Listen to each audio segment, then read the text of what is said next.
aga me kunagi sõidaksime maa peale. Ma ei tea. Me saame seda täna teha.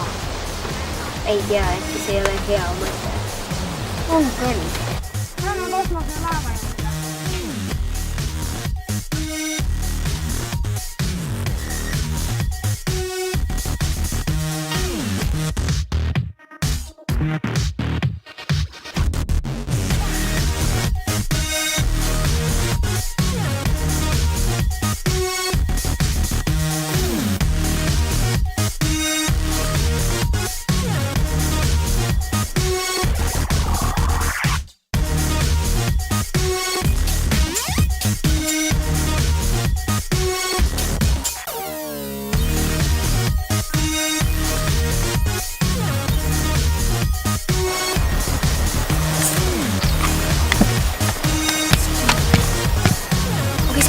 Nagu emavarb, äkki emavarb sadaks kõlab imelikult, see kõlab õudne.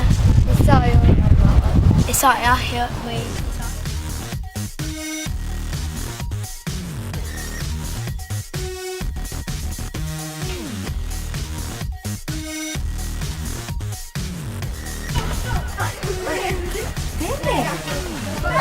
EV100. Sa võiksid endada nagu emavarb, aga nagu 100 emavarvast nagu ei sobi, tead. Ma oleks mitte väga. EV100. Kas te otsite, mis see EV100 on? Jah. Ma arvan, et ma tean, mis see on. Tulge sisse.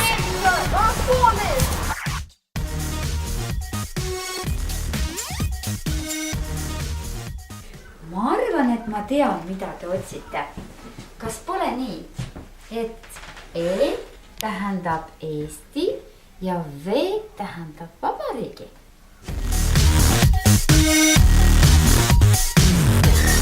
Aga miks seal siis 100 seisab peal? Sellepärast, et Eesti Vabariik saab 100-aastaseks, sest Eesti Vabariik kuulutati välja 24. veebruaril 1918. Nüüd see on nagu tegelikult. Umbes nii. Aga aitäh siis. Jaa, tulge mulle jälle külla, siis me räägime kõigest pikemalt. Loomulikult tuleme. Jaa, head aega! Head aega! Head aega!